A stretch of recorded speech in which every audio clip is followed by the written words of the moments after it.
The evening of October 23, 2012, settles over the quiet streets of Westminster, Colorado. Inside a brightly lit dispatch center, a telephone rings, piercing the routine hum of emergency operators. The woman on the line is Mindy Sigg, a local mother whose voice trembles as she relays a horrific truth to the dispatcher. She states clearly that her 17-year-old son, Austin, has just confessed to the unthinkable, taking responsibility for a crime that has terrified the entire state for nearly 3 weeks. Heavily armed police units rush through the dark suburban corridors, their tactical gear rattling as they approach a house located less than 2 miles from where a 10-year-old girl vanished. They surround the residence, unsure of the danger waiting inside, only to find a quiet high school student who calmly surrenders to their custody. A single phone call abruptly ends one of the most intense manhunts in Colorado history, revealing a predator who watched the entire investigation unfold from his own living room window. The resulting arrest brings a terrifying end to the mystery, proving the most dangerous predators do not hide in the shadows, but in the houses right next door. Before the autumn wind stripped the trees bare in the year 2012, the city of Westminster stood as a picture of suburban tranquility. Located in the sweeping shadow of the Rocky Mountains, the community bridges the gap between the busy streets of Denver and the college town of Boulder. Sidewalks line meticulously manicured lawns, and wooden fences separate quiet backyards where children leave their bicycles on the grass. The geography of the town revolves around small community parks, with Chelsea Park serving as a central hub for families living in the surrounding residential grids. Streetlights cast a warm amber glow over quiet cul-de-sacs, creating an environment that feels insulated from the unpredictable dangers of the larger cities.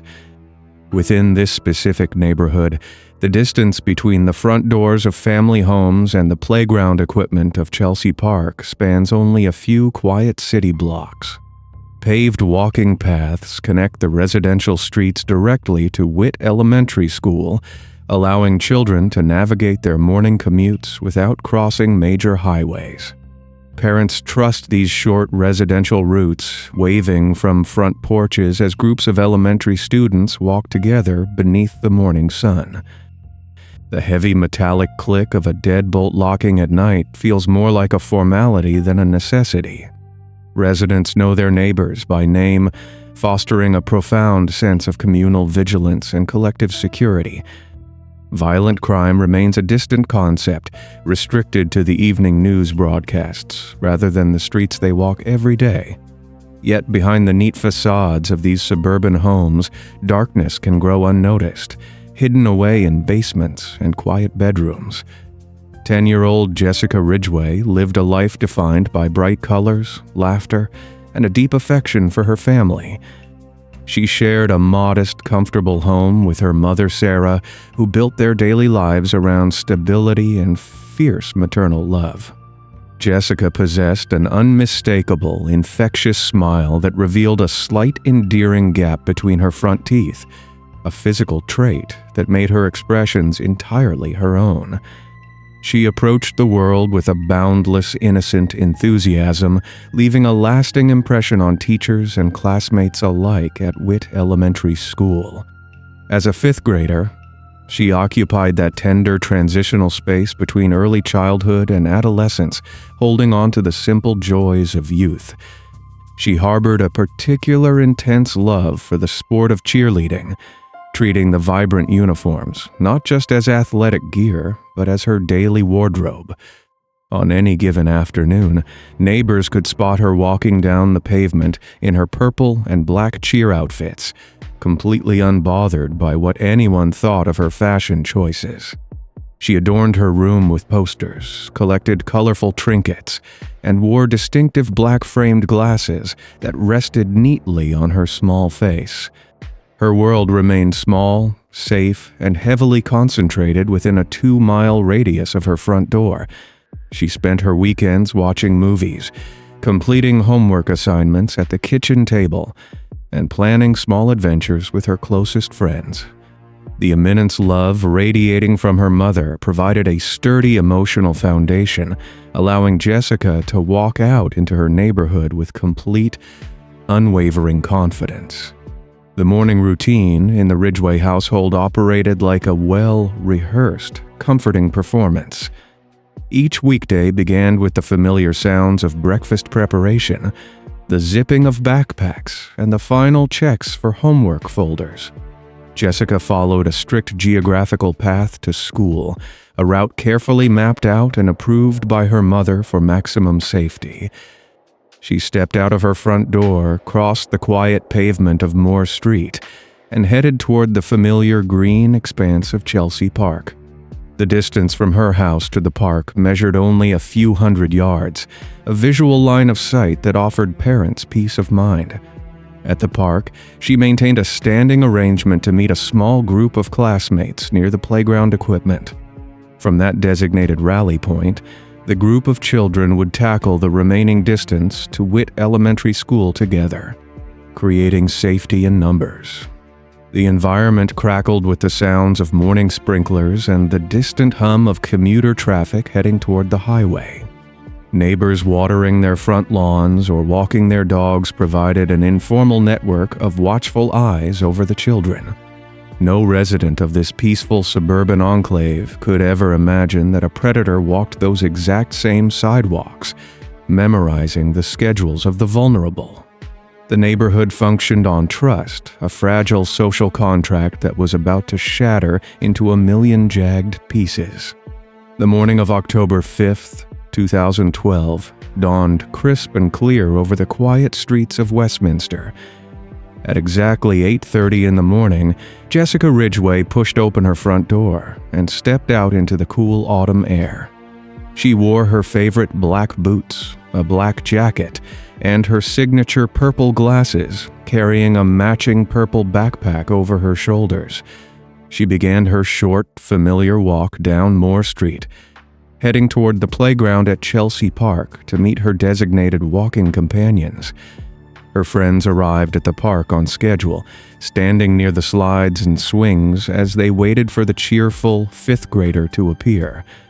When the minutes ticked by and the school bell neared, the children assumed she had stayed home sick and proceeded to Witt Elementary School without her. Throughout the duration of the school day, an agonizing silence masked the horrific reality of her absence. The school staff believed she remained safe at home with her mother, while her mother believed she sat safely at her desk in the classroom. The fragile illusion of safety shattered completely when the afternoon dismissal bell rang and Jessica failed to return to her house. Sarah Ridgway felt a sudden, suffocating wave of panic rise in her chest as she stared down the empty sidewalk. She grabbed her telephone with shaking hands and immediately dialed the Westminster Police Department to report her 10-year-old daughter missing. Within minutes of the emergency call, the tranquil atmosphere of the Westminster neighborhood transformed into a chaotic staging ground for law enforcement. Patrol cars flooded the residential grid, their heavy tires screeching against the asphalt, as officers established a physical perimeter around the Ridgway home. Detectives immediately requested the assistance of search and rescue teams, deploying highly trained tracking dogs to sniff the concrete pathways leading toward Chelsea Park. An urgent Amber Alert flashed across television screens, highway billboards, and mobile phones throughout the entire state of Colorado. Police helicopters chopped through the evening sky, their sweeping spotlights cutting through the growing darkness to illuminate backyards, alleyways, and dense patches of trees. Hundreds of concerned neighbors poured out of their homes, forming impromptu search lines and calling the young girl's name into the frigid night air. First responders scoured every inch of Witt Elementary School, checking empty classrooms, storage closets, and the surrounding athletic fields for any sign of a struggle. Investigators knocked on countless doors along Moore Street. asking residents if they had noticed any suspicious vehicles idling near the playground that morning. As the temperature dropped, the profound dread multiplying within the community became a tangible, suffocating weight. The total lack of physical clues at the starting point of her route indicated a swift, calculated, and silent abduction. Authorities quickly realized they were not dealing with a simple case of a child wandering off, but rather a targeted strike by a highly organized predator. The frantic search expanded outward over the next 48 hours, stretching the resources of local law enforcement to their absolute limits. On the morning of October 7th, the investigation experienced a massive, terrifying breakthrough that drastically shifted the geographic focus of the case. A resident walking through a neighborhood in the town of Superior, located approximately 6 miles northwest of Westminster, spotted a strange object resting on the pavement. A bright purple backpack sat abandoned on a suburban sidewalk, starkly out of place against the quiet, manicured landscaping of the street. The citizen immediately contacted local authorities, prompting a rapid response from detectives who cordoned off the entire block with yellow crime scene tape. Evidence technicians approached the bag with extreme caution, cataloging its exact position before carefully unzipping the main compartment. Inside, investigators made a grim discovery that confirmed the absolute worst fears of the Ridgway family and the police command staff. They found a small water bottle and a pair of distinctive black-framed glasses resting at the bottom of the fabric bag. The undeniable presence of these personal items transformed the missing persons case into a major, high-stakes criminal investigation. The calculated placement of the backpack 6 miles away demonstrated that the perpetrator possessed a vehicle and was intentionally attempting to confuse the search grid. The realization that a dangerous individual had stalked the neighborhood, stolen a child, and discarded her belongings like trash sent shockwaves of terror through the entire state. The discovery of the purple backpack on October 7th triggers an unprecedented mobilization of state and federal resources. Westminster Police establish a unified command center, integrating specialized agents from the Federal Bureau of Investigation and the Colorado Bureau of Investigation. The physical distance between the abduction site in Westminster and the recovery site in Superior spans 6 miles of winding highways and suburban developments. Requiring a massive expansion of the active search grid, detectives initiate a grueling, methodical canvass of every residence located within a 2-mile radius of Chelsea Park, seeking any possible witness. Investigators knock on over 1,000 doors, requesting voluntary mouth swabs from adult male residents to build an isolated, localized genetic database. While the panicked citizens readily cooperate with the voluntary genetic sweep, the sheer immense volume of biological samples creates a crippling logistical bottleneck at the State Crime Laboratory. Scientific analysts work around the clock in sterile rooms. Yet the rigid chemical protocols of genetic processing demand time that the missing 10-year-old girl simply does not have. Simultaneously, the emergency telephone tip line receives over 4,000 calls from residents reporting everything from unfamiliar delivery vans to strange neighbors. Dispatchers struggle desperately to filter the ambient noise from the actionable intelligence, logging hundreds of false leads that pull detectives away from the epicenter of the crisis. Every time a detective chases a useless alibi across town, the true perpetrator remains comfortably hidden directly inside the initial search perimeter. The structural inability of law enforcement databases to instantly process thousands of simultaneous community tips leaves the investigation temporarily paralyzed by its own massive scale. As the crisp October wind howls against the command center windows, exhausted investigators realize they are hunting a phantom who understands exactly how to overwhelm their systems. While armored tactical vehicles patrol the illuminated streets of Westminster, 17-year-old Austin Sigg watches the flashing red and blue lights from the safety of his own living room. The teenager lives in a modest 2-story house situated less than 2 miles from the Ridgeway residence, placing him directly inside the primary dragnet. He operates completely under the radar of the criminal justice system, lacking any prior arrest record that would flag his identity in the national law enforcement databases. Beneath his quiet, unassuming exterior lies a profound clinical fascination with human anatomy and the absolute finality of death. Sigg attends specialized night classes in mortuary science at a local community college, acquiring highly sophisticated technical knowledge regarding the preservation and dismantling of the human body. He applies this grime academic training to conceal the horrifying physical reality of his actions, utilizing the dark crawlspace beneath his family home to hide the most crucial evidence. The spatial layout of the SIG residence features a tight, unfinished storage area beneath the main floor, creating an acoustic barrier that completely masks the horrors occurring within. He navigates his daily routine with a terrifying arrogance, attending his community college classes and eating dinners with his family while a massive manhunt unfolds just beyond his front door. The teenager monitors the televised press conferences with intense, calculated interest, tracking the physical movements of the detectives hunting him. He absorbs the strategic details released by the police chief, using their own public transparency to adapt his concealment methods and avoid immediate detection. This chilling juxtaposition of ordinary suburban life and profound psychological darkness demonstrates the ultimate terror of a predator hiding in plain sight.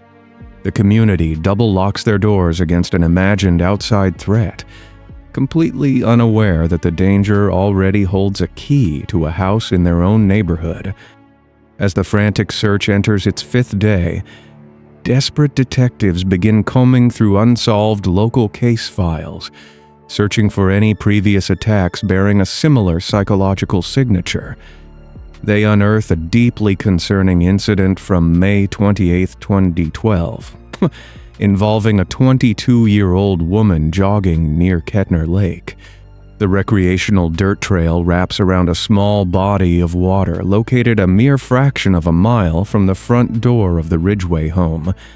On that warm spring afternoon, a young man ambushed the female jogger from behind, attempting to incapacitate her with a chemical-soaked rag pressed firmly over her face. The resilient woman fought back fiercely against her attacker, breaking his violent grip and forcing him to flee into the surrounding tree line before he could complete his objective. Responding officers recovered the discarded rag from the dirt path and successfully extracted a complete unknown male genetic profile from the fabric. However, the rigid legal parameters of the justice system failed to identify the attacker because his youth kept his biological information entirely out of the state registry. Detectives at the time lacked the jurisdictional authority to mandate a neighborhood-wide sweep for a failed assault, allowing the case to grow cold in the filing cabinets. Investigators working the current missing child crisis stare at the geographic coordinates of the Kettner Lake attack, realizing the exact same predator is responsible for both crimes. The realization sparks a bitter wave of frustration among the task force members. Knowing a dangerous individual escalated his violence while the legal system offered no mechanism to stop him.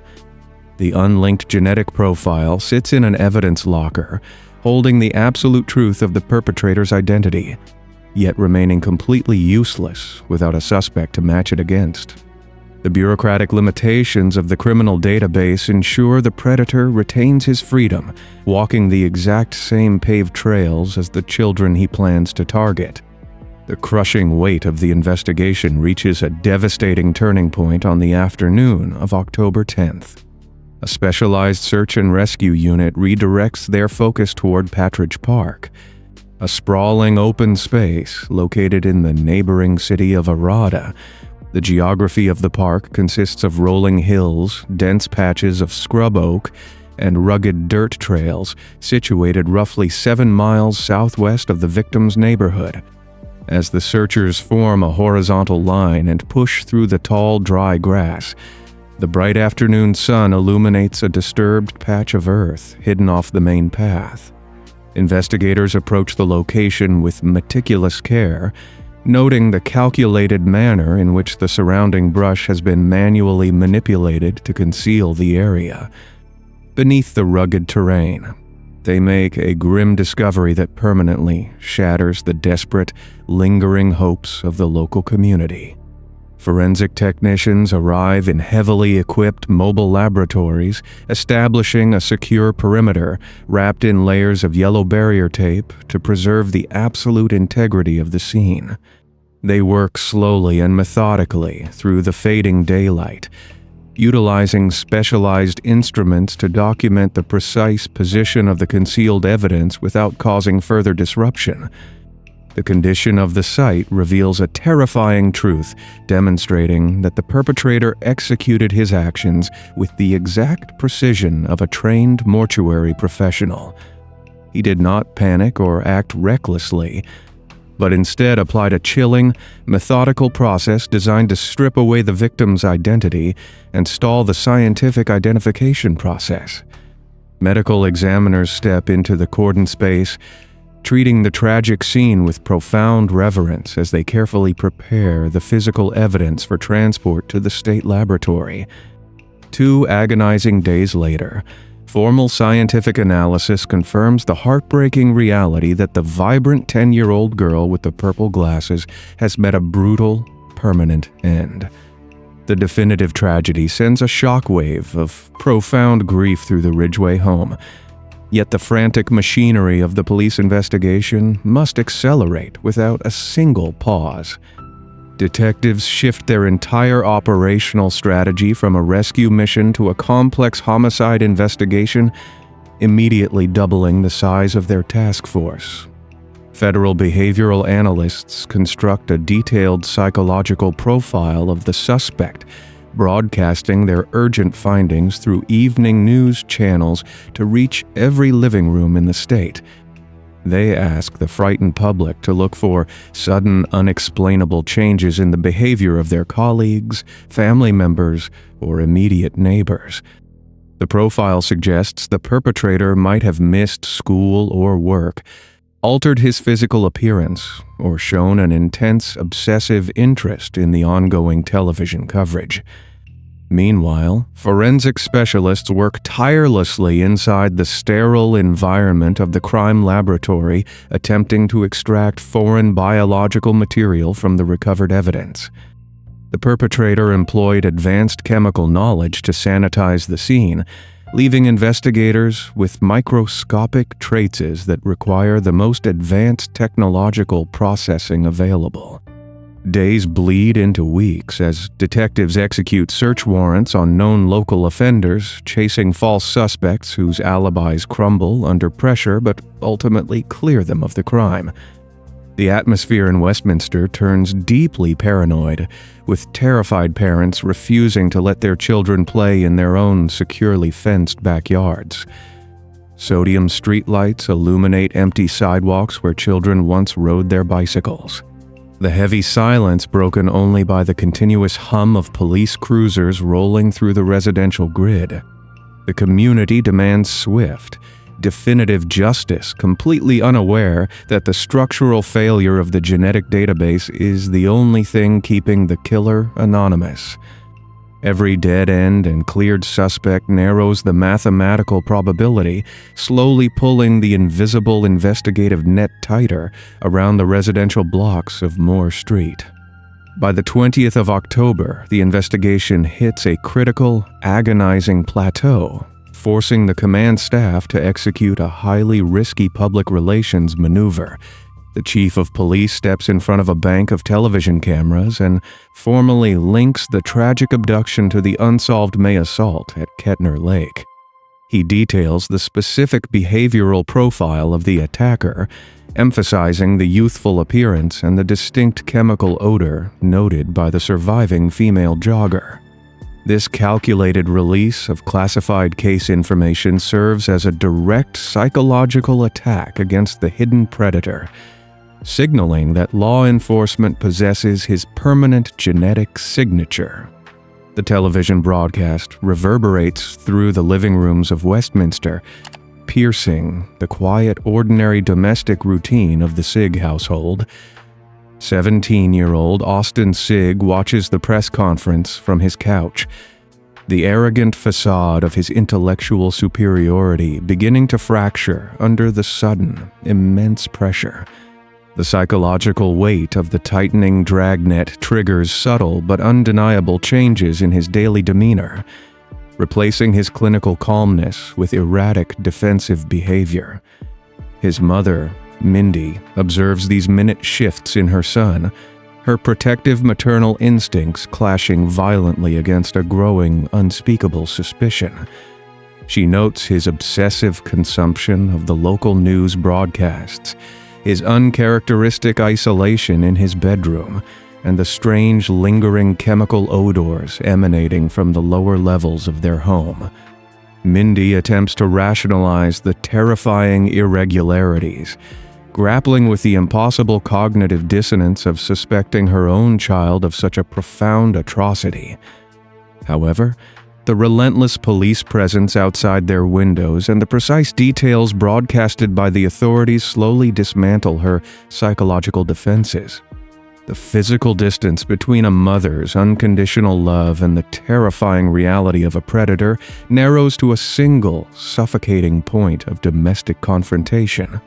On the evening of October 23, 2012, the suffocating tension within the two-story Sigg residence on 104th Avenue reaches an absolute breaking point. The physical layout of the family home places the main living room directly above a dark, unfinished subterranean crawlspace where the most critical forensic evidence remains concealed. Mindy Sigg stands in the center of this illuminated living area, closely studying the erratic physical movements and the deepening shadows beneath the eyes of her 17-year-old son.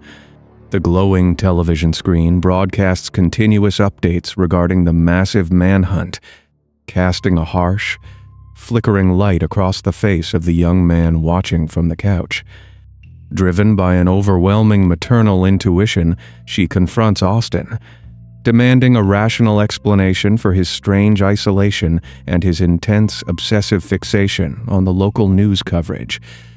The psychological fortress of the arrogant teenager fractures under the immense, crushing weight of his mother's relentless interrogation. Stripped of his clinical composure, Austin breaks his prolonged silence and delivers a methodical confession that permanently alters the trajectory of their quiet suburban lives. He states, with a chilling lack of emotional effect, that he is the phantom predator responsible for taking the young girl from the sidewalks of Moore Street. He then reaches back into the chronological timeline, confirming his direct role in the aggressive springtime assault against the resilient jogger at Kettner Lake.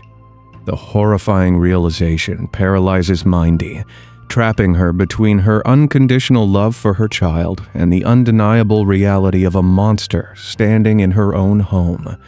Driven by a profound moral imperative, Mindy steps away from the teenager, picks up the household telephone, and dials the 3 digits of the emergency dispatch. The evening air hangs heavy over the city as the Westminster dispatcher answers the call, instantly recognizing the immense gravity of the information flowing through the copper lines. Mindy informs the authorities that the elusive suspect they have hunted for nearly 3 weeks sits calmly in her living room, offering no physical resistance or desire to flee. Within minutes, heavily armored tactical vehicles converge on the quiet residential grid, their heavy diesel engines rumbling as they approach the exact center of the initial search perimeter. Officers secure a tight physical boundary around the property, aiming their weapons toward the wooden front door as the teenage suspect steps out into the crisp autumn night. Austin surrenders to the arresting officers without a single struggle, projecting a disturbing aura of calm compliance as the heavy metallic cuffs click securely around his wrists. As patrol cars transport the teenager to the secure interrogation facility, specialized forensic technicians initiate a comprehensive, microscopic sweep of the family property. Investigators descend a set of narrow wooden stairs into the claustrophobic, concrete confines of the subterranean crawl space beneath the main floor. Utilizing advanced ultraviolet lighting and specialized chemical reagents, they uncover the precise physical tools and the remaining material evidence used to execute the horrific abduction. The spatial proximity of the dark basement to the warm domestic living areas above serves as a terrifying testament to a predator hiding in plain sight. The subsequent recovery of these hidden items definitively proves the teenager acted completely alone, severing any remaining theories of a larger criminal conspiracy. Inside the sterile, brightly lit interrogation room at the local police headquarters, veteran detectives sit across a heavy metal table from the high school student. They activate the digital recording equipment, preparing themselves for a complex psychological battle. But the young suspect immediately waives his constitutional rights to legal counsel. Austin delivers a complete chronological account of his actions, detailing his exact physical movements with the precise clinical detachment of a trained mortuary science professional. He describes observing his victim from the driver's seat of his vehicle, calculating the specific distance between her front door and the safe haven of Chelsea Park. The suspect explains how he utilized the physical geography of the neighborhood to his advantage, striking during the narrow window of time before her classmates arrived at the playground. Detectives listen in grim silence as the teenager outlines the extreme chemical measures he took to sanitize the crime scene and destroy potential biological evidence. His thorough, uninterrupted confession aligns flawlessly with the microscopic traces and the specific environmental data recovered from the rugged terrain of Patridge Park. He confirms that he monitored the massive police presence from his bedroom window, using the televised press conferences to anticipate the strategic movements of the investigative task force. The revelation that the perpetrator lived less than 2 miles from the abduction site completely shatters the fragile remaining illusion of safety within the city of Westminster. Residents lock their doors and stare out their front windows, grappling with the terrifying truth that a monster shared their sidewalks, shopped at their grocery stores, and attended their local schools. The monumental arrest brings an abrupt halt to the frantic manhunt, shifting the heavy burden of justice from the hands of detectives to the rigid halls of the court system. In the months following the formal arrest, the American criminal justice system begins the slow, rigid process of holding the predator legally accountable for his devastation. Defense attorneys attempt to navigate the complex legal loopholes surrounding his specific age, pointing out that Austin committed his atrocities while legally classified as a 17-year-old youth. Under the strict parameters of Colorado state law in the year 2012, this numerical designation shields the perpetrator from the ultimate permanent judicial consequences. The state courts lack the constitutional authority to impose the death penalty, and existing Supreme Court rulings restrict the application of life sentences without the possibility of parole for young offenders. Prosecutors navigate this frustrating legal framework with relentless precision, building an impenetrable mountain of forensic evidence to ensure the suspect never walks the public streets again. The biological material recovered from the discarded rag at Kettner Lake matches the mandatory genetic swabs taken during the booking process, cementing his connection to both violent events. Faced with an absolute lack of viable defense strategies and a fully documented confession, the legal team advises their client to bypass the lengthy, agonizing procedures of a public trial. In October 2013, exactly 1 year after the tragic abduction, Austin Siggs stands before a solemn judge inside the sprawling architecture of the Jefferson County Courthouse. He officially enters a plea of guilty to all primary charges, taking legal responsibility for the profound devastation he inflicted upon the quiet suburban community. This calculated plea agreement spares the grieving mother the unimaginable trauma of listening to the clinical, horrific details of her daughter's final moments in an open courtroom. The conclusion of the criminal proceedings sparks a fierce legislative reckoning regarding the rigid legal protocols that allowed the predator to slip through the system prior to the major tragedy. Lawmakers meticulously examine the precise jurisdictional failures of the Kettner Lake investigation, recognizing that the inability to mandate genetic collection for youth offenders created a devastating municipal blind spot. The unlinked biological profile sitting uselessly in the evidence locker becomes a powerful catalyst for modernizing local law enforcement databases and rewriting outdated collection statutes. Elected officials push for tighter integration between juvenile arrest records and state criminal repositories, striving to close the exact bureaucratic gaps that permitted a dangerous individual to escalate his violence unchecked. While these systemic reforms offer a critical layer of future protection for the community, they serve as a bitter, permanent reminder of the steep cost required to change the law. The exhausted detectives who poured their lives into the massive search grid carry the heavy emotional weight of the case for the rest of their professional careers.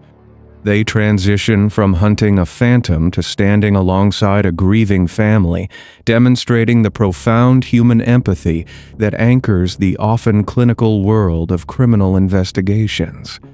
The formal closure of the active case file marks the end of a terrifying chapter, but the investigative lessons learned permanently alter how local agencies handle the sudden disappearance of vulnerable citizens. Law enforcement protocols shift to prioritize immediate neighborhood perimeters and rapid biological screening, ensuring future task forces operate with a more comprehensive understanding of localized threats. The tragedy redefines the fundamental approach to suburban policing, proving that the most severe dangers do not always arrive from the outside, but can gestate quietly within the